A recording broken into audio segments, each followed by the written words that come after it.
फारूक आजम जो शान बयान करण अली जी सुन्नत है। अली जी सुन्नत है। ओ अली जा हुबदार जेके नारे मस्ताना अली जो हणो था, जेको नालो बुलंद करियो था, त पोइ अली जी इत्तिबा करियो।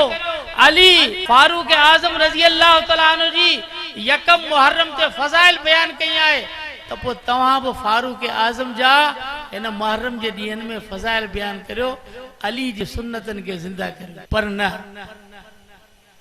अली जा हुबदार चवनि था अली जो नालो वठंदासीं, अली खे मञीदासीं कोन, अली जी इत्तिबा कोन कंदासीं। हुसैन वारा हुसैन जी ॻाल्हि मञनि त इहा इत्तिबा आहे। अली जा हुबदार अली जी ॻाल्हि मञनि त इत्तिबा आहे। मुते जे हराम हुजण वारी हदीस हज़रत अली खां आहे। अचो बिस्मिल्लाह करियो, मञो। मातम करण ममनू आहे। इहा हदीस आख़िरी साहन में पंहिंजे रत जी जान ॾींदे शहादत जो जाम नोश कंदे हज़रत हुसैन रज़ी अल्लाह तआला अन्हु पंहिंजे आख़िरी वसियत में फरमायो, अल्हम्दुलिल्लाहि व कफ़ा व सलामुन अला इबादिहि अल्लज़ीना इस्तफ़ा व सलातु व सलामु अला ख़ातमिर रुसुल व ख़ातमिल अंबिया व अला आलिहि व सहबिहिल अस्फिया वल अत्क़िया वल अज़किया। अम्मा बादु फ़अऊज़ु बिल्लाहि मिनश शैतानिर रजीम। बिस्मिल्लाहिर रहमानिर रहीम। ला यस्तवी मिनकुम मन अनफ़क़ मिन क़ब्लिल फ़त्हि व क़ातल उलाइका आज़मु दरजतम मिनल्लज़ीना अनफ़क़ू मिन बअदु व क़ातलू व कुल्लन वअदल्लाहुल हुस्ना वल्लाहु बिमा तअमलून ख़बीर। सदक़ल्लाहुल अज़ीम। अल्लाहुम्मा सल्लि व सल्लिम व बारिक अला सय्यिदिना व मौलाना मुहम्मदिन व अला आलिहि व सहबिहि कमा तुहिब्बु व तर्दा अदद मा तुहिब्बु व तर्दा।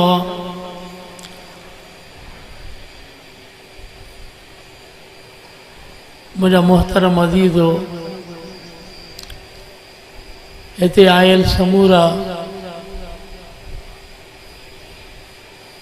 मुझा दोस्तो, असांजे लाइ सआदत आहे जो हिन प्रोग्राम में हाज़िरी नसीब थिए थी। यकीनन हिन सभिनी जमात जे लाइ सआदत आहे। इन करे पंहिंजे वक़्त के जेतिरो क़ीमती बनाईंदासीं इंशाअल्लाह ताला ओतिरो नफ़ो थींदो। अल्लाह ताला असांजो वेहण पंहिंजी बारगाह में मंज़ूर मक़बूल फरमाए ऐं मख़तूम मुकर्रम हिन दरगाह जे संभालींदड़ साईं शाह साहब जिन जूं ख़िदमतूं अल्लाह ताला क़बूल फरमाए। हिकिड़ो मुनफरिद प्रोग्राम हूंदो आहे जेको सिंध में 10 मुहर्रम ते इहो प्रोग्राम तमामु घटि थींदा आहिनि, जेको अज़ीम शान प्रोग्राम हालानी शरीफ में थींदो आहे। ऐं मुख़्तसर तव्हांखे अर्ज़ रखंदुसि, सब खां पहिरीं इहे सम्झो त असां जेको अक़ीदो चवंदा आहियूं उहो अक़ीदो छा खे चइबो आहे। अक़ीदे जो मतिलबु सम्झो, हीउ अरबी लफ़्ज़ आहे, इहो अक़द खां वरितल आहे। अक़द ॻंढ खे चइबो। जे माण्हू धागे खे ॻंढ ॾींदो आहे त उन ॻंढ खे अरबी में अक़द चइबो आहे। ऐं इमाम ग़ज़ाली रहमतुल्लाह अलैह फरमायो त इहा ॻंढ जेकॾहिं दिलि में हुजे त उन जो नालो अक़ीदो आहे। हिकिड़ी ॻंढ असां ॾींदा आहियूं धागे खे, इन खे अक़द चइबो आहे। जॾहिं अक़दुल क़ल्ब हुजे, दिलि जी ॻंढ हुजे त उन जो नालो अक़ीदो आहे। पर इहो बि सम्झो, अक़ीदो उन मुहबत खे चइबो आहे ऐं उन ॻंढ खे चइबो आहे जेका दुनिया जे टोड़ण सां टुटी न सघे।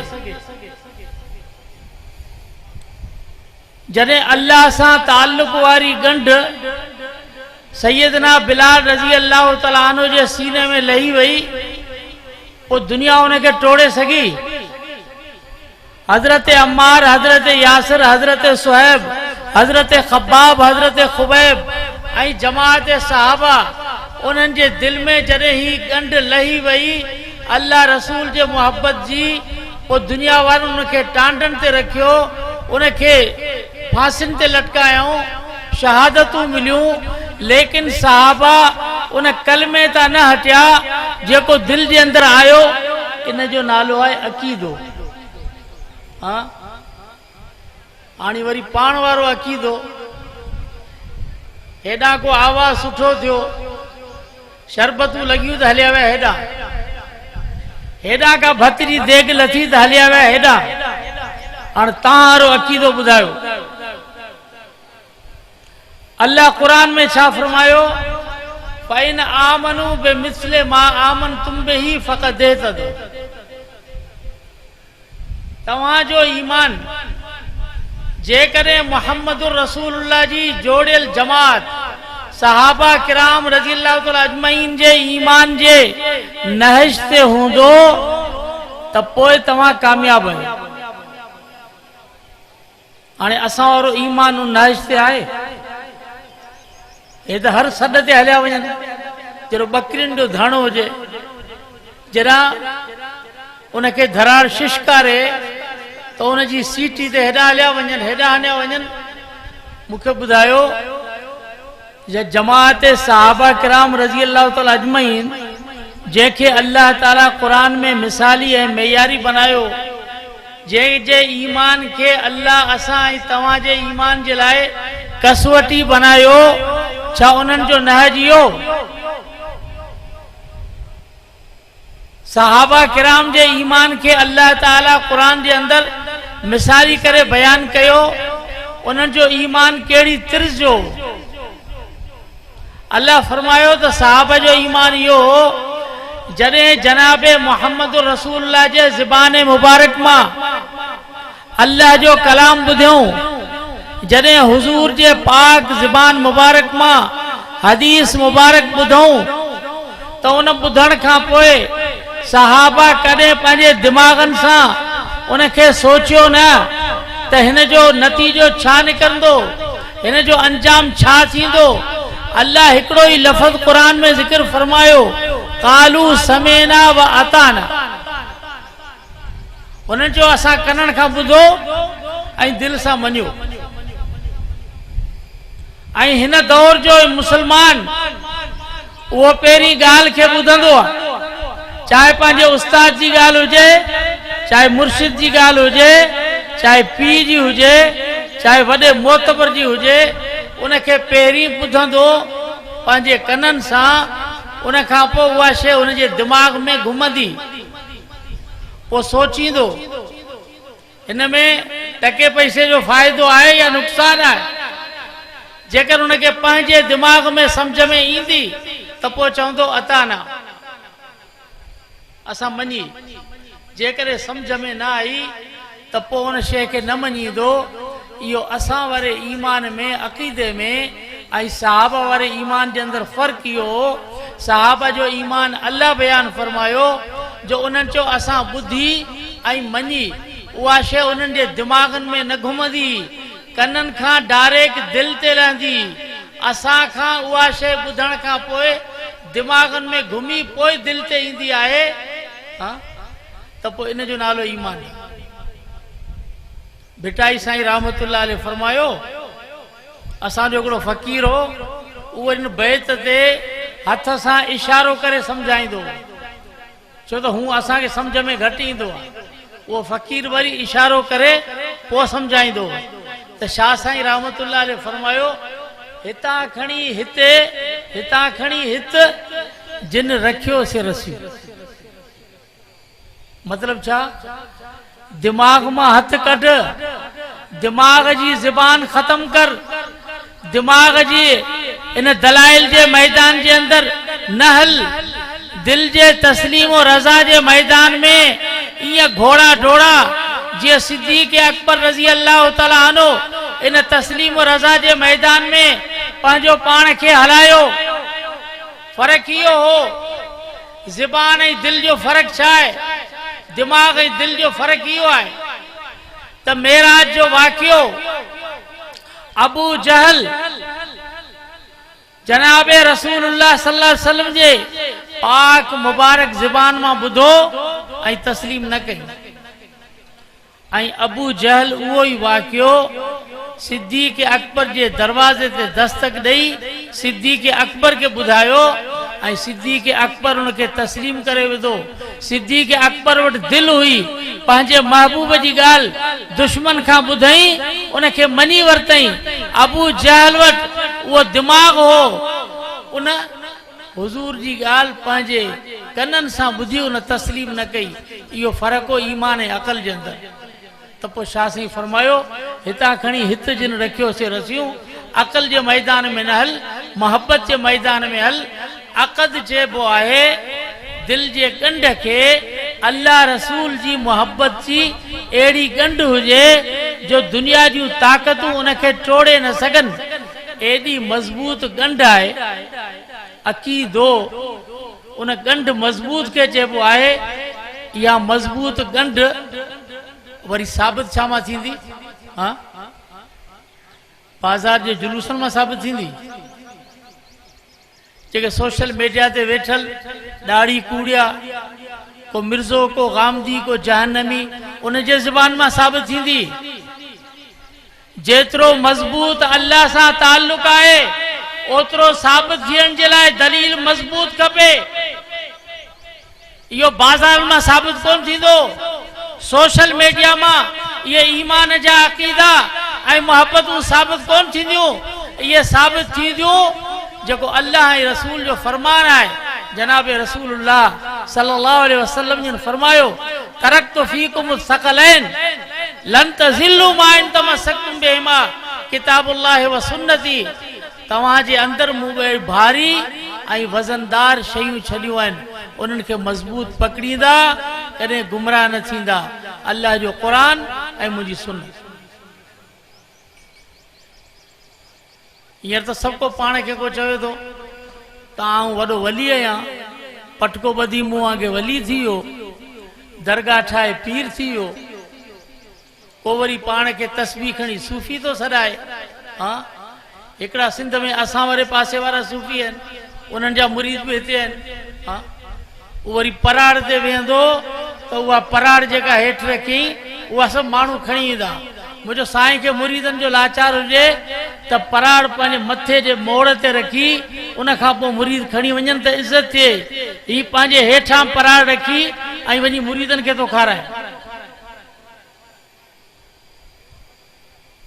सूफ़िन जे सरदार इमामुल औलिया, मूं तव्हांखे हदीस ॿुधाई। ॿियो सूफ़िन जे सरदार इमामुल औलिया हज़रत अली हजवेरी।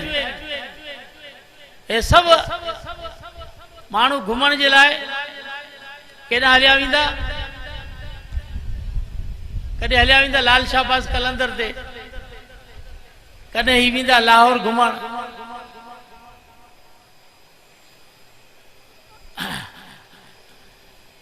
दाता गंज बख्श रहमतुल्लाह अलैह वटि पुछंदे त दाता गंज बख्श जो नालो छा आहे, त नालो हिननि खे न ईंदो। नालो अलाए छा आहे? अदा ही पीर जंहिंजूं खाकूं पियो खाई, हिन जो नालो छा आहे? नालो हुनजो न ईंदो।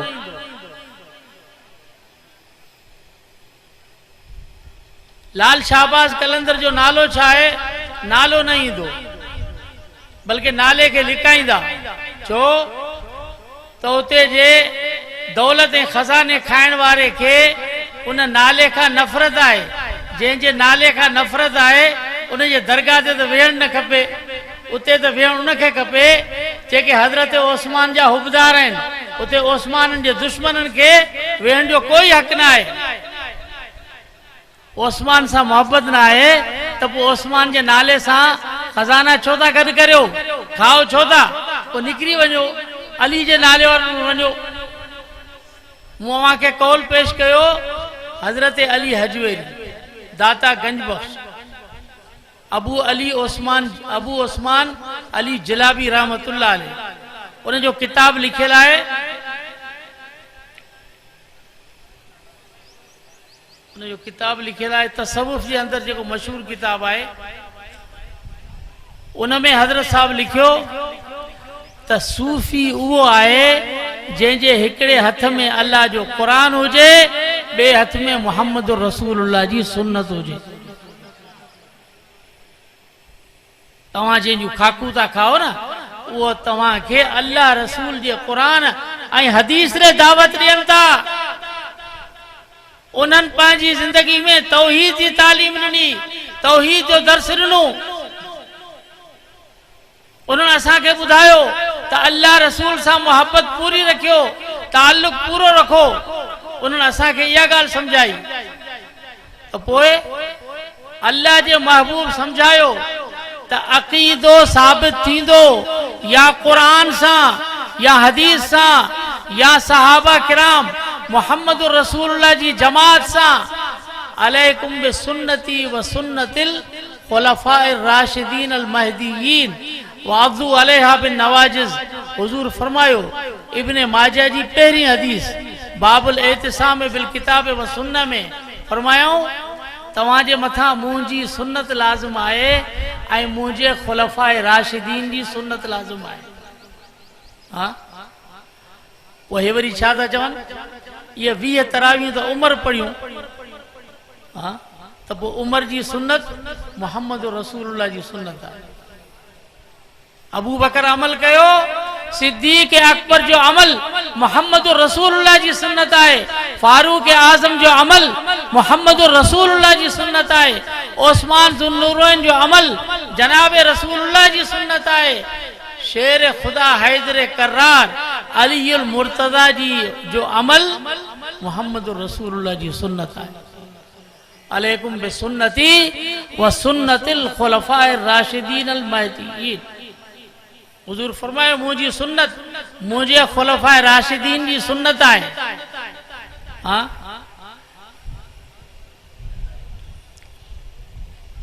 हुजूर फरमायो खैरुल कुरून करनी सुम्मल लदीन यलूनहुम सुम्मल लदीन यलूनहुम। सब खां बेहतर ज़मानो मुंहिंजो ज़मानो।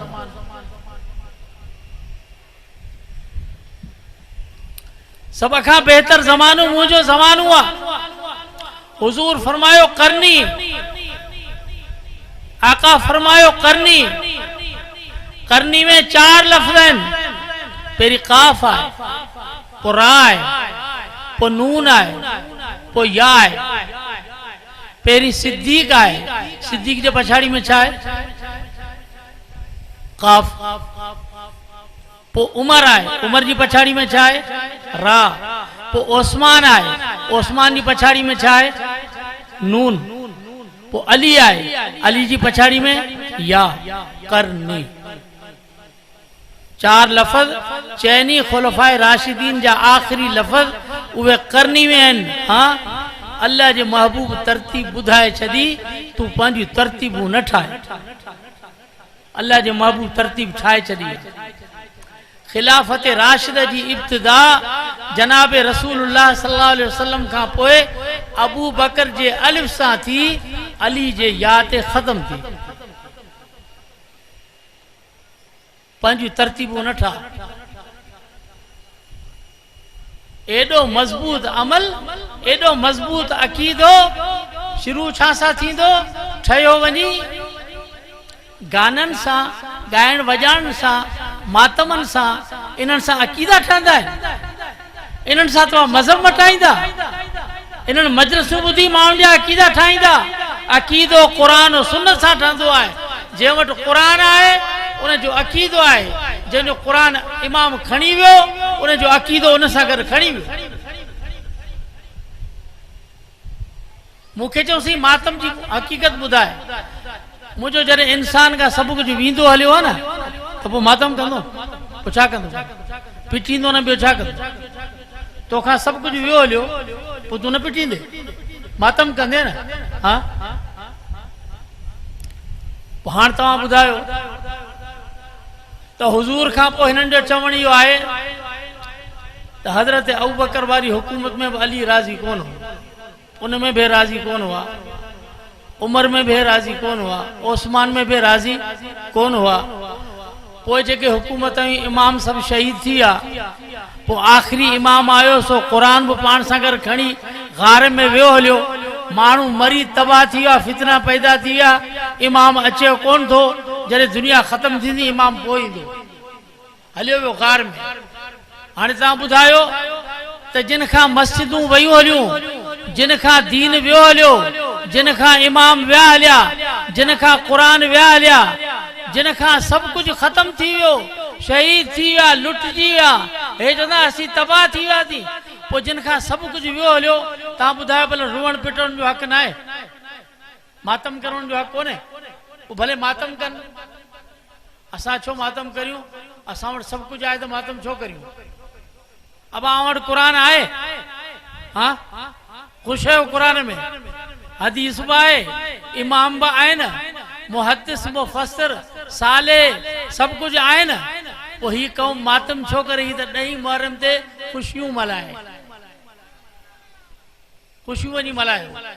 तव्हांखे अजीब ॻाल्हि ॿुधायां, अल्लाह क़ुरान में फरमायो वमन युतिल्लाह वर रसूल फउलाइका मअल्लज़ीन अनअमा अल्लाहु अलैहिम मिनन नबिय्यीन वस्सिद्दीक़ीन वश्शुहदाए वस्सालिहीन वहसुन उलाइका रफ़ीक़ा। 4 जमातूं जेको अल्लाह रसूल जी इताअत कंदो, क़यामत जे ॾींहुं इन्हनि 4 जमातनि सां गॾु हूंदो। कंहिंसां गॾु हूंदो? 4 जमातुनि सां गॾु हूंदो। जेको सिद्दीक़ खे न मञे उहो सिद्दीक़नि सां गॾु हूंदो, जेको शहीदनि खे न मञे उहो शहीदनि सां गॾु हूंदो, जेको सालिहीन खे न मञे उहो सालिहीन सां गॾु हूंदो। ही जमात उहा आहे जेका सिद्दीकीन खे मञण वारी, नबीयीन खे मञण वारी, शहीदनि खे मञण वारी, सालिहीन खे मञण वारी। जॾहिं सिद्दीकीन ते ईंदे अल्लाह ताला नबियनि सां गॾु सिद्दीकीन खे ज़िक्र कयो। जिते नबी जे दर्जे जो इख्तिताम थियो उते सिद्दीकियत जी इब्तिदा थी। हुजूर खां पोइ इब्तिदा सिद्दीक़ अकबर सां आहे। इहो नालो ई आसमाननि खां आयो, क़ुरानी नालो आहे। त क़ुरान ॿुधायो त नबियनि खां पोइ जेकॾहिं दर्जो आहे उम्मत में त सभ खां पहिरीं सिद्दीक़ अकबर रज़ी अल्लाह ताला अन्हु। उन खां पोइ शहीद, जेको शहीदनि खे तस्लीम ई न करे उहो शहीदनि सां गॾु हूंदो। शहीद उहो जंहिंखे क़ुरान चवे शहीद, जंहिंखे अल्लाह जो महबूब शहीद चवे। हदीस में आहे पाण करीम सल्लल्लाहु अलैहि वसल्लम जिन ओहद जबल ते चढ़िया, ओहद जबल ते कदम मुबारक रखियऊं त ओहद जबल हरकत करण लॻो। हुजूर फरमायो हादा जबल ओहदुन युहिब्बुना व नुहिब्बुहु। ही जबल ओहद आहे जेको असां सां मोहब्बत करे थो, असां हुन सां मोहब्बत करियूं। इहो अल्लाह जे महबूब जी जो मौजज़ो हो, जो हुजूर जो मौजज़ो, जो पत्थर बेजान शइ, उन जे अंदर भी अल्लाह ताला शान आशिकी पैदा करे छड़ी, शान मोहब्बत पैदा करे छड़ी। जेको हुजूर सां मोहब्बत कंदो, इहो अल्लाह ताला जे तरफां हुजूर खे मौजज़ो मिलियो हो। जनाबे रसूलुल्लाह सल्लल्लाहु अलैहि वसल्लम जो जिस्म अतर पुठी मुबारक जंहिं खजीअ जे थुड़ सां सुकल सां मिलियल हुई, जेको हुजूर जे फिराक में रुअण लॻो, उन में भी अल्लाह ताला शान आशिकी पैदा करे छड़ी। ये हुजूर जो मौजज़ो हो। जबल ओहद हुजूर सां मोहब्बत कंदो। जॾहिं हुजूर ओहद जबल ते पढ़िया चढ़िया त हरकत करण लॻो। हाँ ताजाऊं खुश नसीब आहियां जो मुंहिंजे मथां मुंहिंजे महबूब इमामुल अंबिया जनाबे रसूलुल्लाह सल्लल्लाहु अलैहि वसल्लम जिन जा कदम मुबारक मुंहिंजे मथां लॻल आहिनि। अॼु हुजूर मूं ते सवार आहे त पोइ ख़ुशीअ जे अंदरि ईअं झूमण लॻो जी मेराज जी रात बुराक ते चढ़ण मल बुराक झूमण लगो त अज मुखां वधीक खुश नसीब केर हूंदो जंहिंजे मथां बिनी जहानन जा सरदार सवार झूमण लगो। हाँ जेकॾहिं इहे सवारियूं एॾियूं खुश नसीब आहिनि जेको हुजूर जे मथां झूमण लगनि थियूं, सभिनी खां शान इन्हनि जो बुलंदी बाला आहे, त पोइ सिद्दीक़ अकबर जो शान छा हूंदो जंहिं पंहिंजनि कुल्हनि ते इमामुल अंबिया खे खणी गारे सौर ते हिजरत में पहुचायो। पोइ इहो शान या जबल ओहद खे मिलियो या इहो शान बुराक खे मिलियो या इहो शान सिद्दीक़ अकबर जे कुल्हनि खे मिलियो। हाँ इहो शान मिलियो। पोइ जॾहिं जबल हरकत कयो त पाण फरमायो उसबुत या उहद फइन्नमा अलैक नबियुन औ सिद्दीकुन औ शहीदान। हुजूर फरमायो त ओहद हरकत न कर, तोखे ख़बर आहे त तुंहिंजे मथां कहिड़ियूं हस्तियूं आहिनि, अॼु तुंहिंजे मथां कहिड़ियूं हस्तियूं आहिनि। अल्लाह जो पैगंबर आहे, नबी आहे या सिद्दीक आहे या ॿ शहीद आहिनि, हज़रत उमर ऐं हज़रत उस्मान। हाँ जेके अल्लाह जे महबूब शहीद फरमायो उनखे तस्लीम न कनि। ऐं पोइ तारीख़ जो ज़ुल्म, ऐं उनखां पोइ ॿिए नंबर ते वसालिहीन, सालिहीन जो मक़ाम मूंखे ॿुधाइणो आहे। सालिहीन जी ॻाल्हि, साले माण्हू उन्हनि जी रफ़ाकत अल्लाह ताला उन्हनि खे नसीब कंदो। मूं तव्हांखे छा चयो, हिन उम्मत जे फर्द खे, हिन सुन्नी मुस्लमान खे अल्लाह ताला इहो शर्फ़ ॾिनो आहे जो ही ख़ुशियूं मल्हाइनि, हिनखे मस्जिदूं, हिनखे मेहराबूं, हिनखे नमाज़ूं, इबादतूं, क़ुरान, हिनखे सभु शयूं मिलियूं त पोइ ख़ुशियूं वञी मल्हाइनि। ऐं असांजी ख़ुशी मल्हाइण जो तरीक़ो इहो ई आहे जेको असीं ख़ुशियूं मल्हायूं पिया। असांजी नमाज़ असांजे हुजूर जे सीरत ऐं सहाबा जी ज़िंदगी जो पूरो जशन आहे। असांजी 5 वक़्त जूं नमाज़ूं इहो पूरो जशन आहे। वसालिहीन ऐं नेकोकारनि सां गॾु हूंदो। हाँ हाणे ॾिसो त नेकोकार कहिड़ी जमात में आहिनि। ऐं तशरीह कोन थो करियां, सिर्फ़ु हिकिड़ी ॻाल्हि ॿुधायां थो। ठटे जो हिकिड़ो मुअर्रिख़ हो शाह अब्दुल लतीफ़ भिटाई जे ज़माने में, मीर अली शेर काने ठटवी, वॾो मुअर्रिख़ हो ऐं मुनसिफ़ मुअर्रिख़ हो ऐं राफ़िज़ी हो। हाँ लेकिन हिन ज़माने जे राफ़िज़िन वांगुरु कोन हो। उन पंहिंजे उन शुरू जे अंदरि जेको ख़ुतबो लिखी आहे उन में लिखी आहे कि मन आ के दिल रा बे मोहब्बते 4 यार गरम करदा आहिनि। ऐं उन्हनि माण्हुनि मां आहियां जे पंहिंजे दिल खे नबी जे 4 यारनि जी मोहब्बत सां गरम कयो आहे। इहो मीर अली शेर काने ठटवी उन तोहफ़तुल किराम किताब लिखियो, यानी चङनि नेकनि बुज़ुर्गनि जो तज़किरो। हाँ आइब राफ़िज़ी, आइब आले तशय्युअ जो किताब लिखे पियो, चङनि माण्हुनि नेकनि जो तज़किरो। उन नेकनि में हिकिड़ो बि राफ़िज़ी ऐं आले तशय्युअ जो न आहे। मीर अली शेर कानवी अॼु खां 200 साल पहिरीं पंहिंजे तारीख़ लिखी इहा साबित कई त सालिहीन जी जमात सुन्नियुनि वटि आहे, हिन असां वारे पासे कोन्हे। इहो साबित करे ॾेखारी। जेकॾहिं हिकिड़ो बि हुजे हा त उनखे ज़िक्र करे हा। बुज़ुर्ग तव्हांजा ज़िक्र कई आहे, पंहिंजी जमात जो बुज़ुर्ग हुजे हा त उनमें ज़िक्र करे हा। कढी लो तव्हांजा बुज़ुर्ग, हाउलाए आबाई फजीनी बि मुस्लिम, असांजा वॾा इहे थो। सालिहीन तव्हांखे हिन पासे मिलंदा, शहीद बि हिन पासे मिलंदा। पर तारीख़ जी सितम ज़रीफ़ी ॾिसो त 1 मुहर्रम ते हज़रत सैयदना उस्मान रज़ी अल्लाह तआला अन्हु, हज़रत फारूक आज़म रज़ी अल्लाह तआला अन्हु शहीद थिया। हाँ हाणे वरी ॿी सम्झाया ॻाल्हि। जॾहिं हज़रत फारूक आज़म रज़ी अल्लाह तआला अन्हु जी शहादत थी, उन शहादत ते शेर खुदा अली मुर्तज़ा रज़ी अल्लाह तआला अन्हु पाण आया, चेहरे तां कफन हटाए ऐं ज़ियारत करे ऐं हज़रत फारूक आज़म रज़ी अल्लाह तआला अन्हु जा फ़ज़ाइल पाण बयान कयूं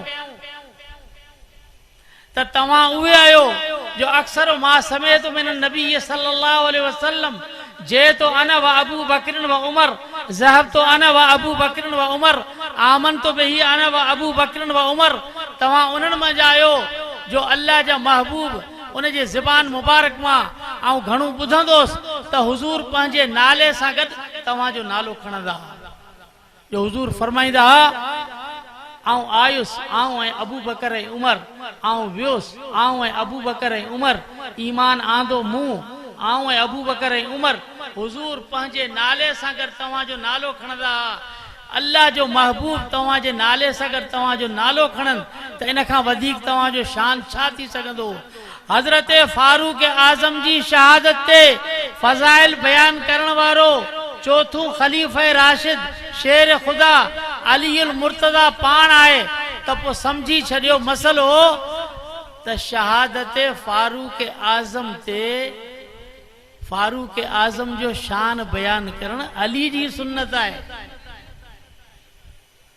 अली जी सुन्नत आहे ओ अली जा हुबदार जेके नारे मस्ताना अली जो हणो था जेको नालो बुलंद करियो था त पोइ अली जी इत्तिबा करियो अली अल्लाह जे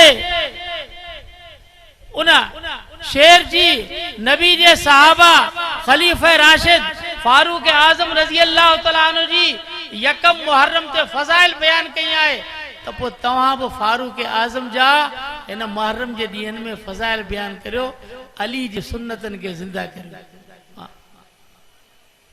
पर न अली जा हुबदार चवनि था अली जो नालो वठंदासीं अली खे मञीदासीं कोन अली जी इत्तिबा कोन कंदासीं ही मुंहिंजो पीउ आहे लेकिन मञीदासीं कोन इत्तिबा कोन कंदासीं इत्तिबा पीउ चवण में न आहे इत्तिबा पीउ जी मञण में आहे इत्तिबा नबी जे चवण में न आहे इत्तिबा मोहम्मद रसूलुल्लाह जे कौल खे मञण में आहे सहाबा जी इत्तिबा सहाबा जी ॻाल्हि मञण में आहे हुसैन वारा हुसैन जी ॻाल्हि मञनि त इहा इत्तिबा आहे अली जा हुबदार अली जी ॻाल्हि मञनि त इत्तिबा आहे मुते जे हराम हुजण वारी हदीस हज़रत अली खां आहे अचो बिस्मिल्लाह करियो मञो फिटकार ममनू आहे मातम करण ममनू आहे इहा हदीस आखिरी साहन में पंहिंजे रत जी जान ॾींदे शहादत जो जाम नोश कंदे हज़रत हुसैन रज़ी अल्लाह तआला अन्हु पंहिंजे आखिरी वसियत में फरमायो त सभ खां आखिर में पंहिंजे नाने जी हदीस ॿुधायां थो मुंहिंजे नाने मोहम्मद रसूलुल्लाह सल्लल्लाहु अलैहि वसल्लम पंहिंजी ज़बान मुबारक सां फरमायो लैस मिन्ना मन ज़रबल खुदूद व शक्कल जुयूब मुंहिंजी उम्मत मां उहो शख़्स न आहे जेको कंहिंजे मरण जे मथां पंहिंजे चेहरे खे धक हणे ऐं पंहिंजे गिरेबान खे चाक करे तंहिंजे करे मुंहिंजे मथां रोअण पिटण न कजा हुसैन जी आखिरी वसियत हुसैनी चवण वारा ऐं यौम हुसैन मञाइण वारा कॾहिं हुसैन जी ॻाल्हि त मञो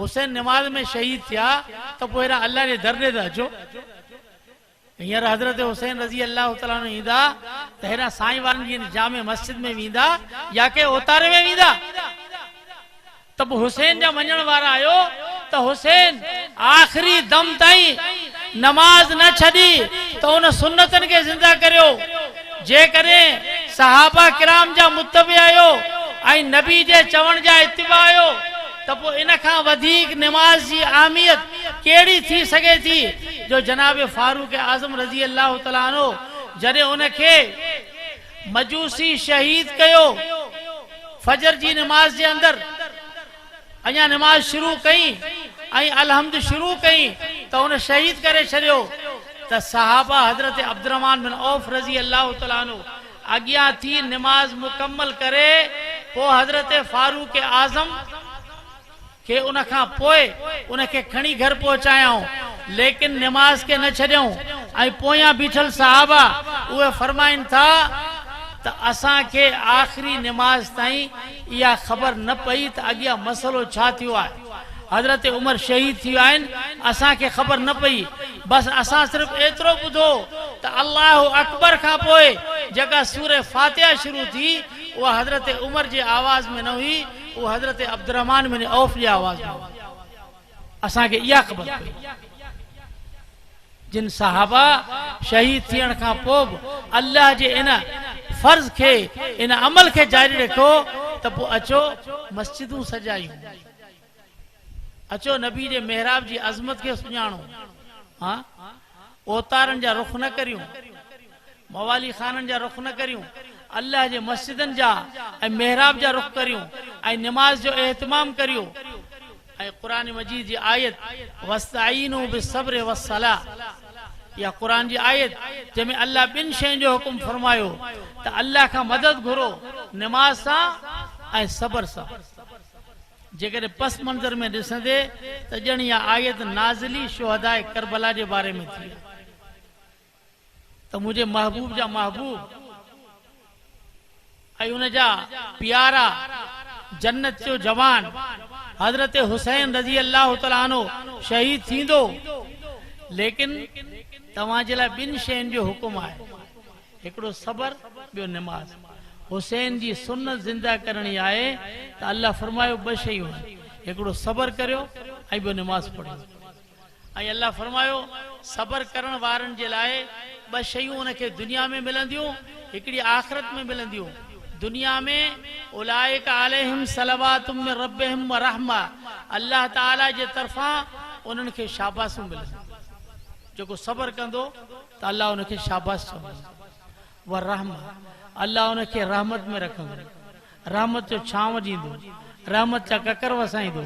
व उलाइका हुमुल मुहतदून, टियों उनखे दुनिया में तमग़े इम्तियाज़ मिलंदो त इहे हिदायत याफ़्ता आहिनि।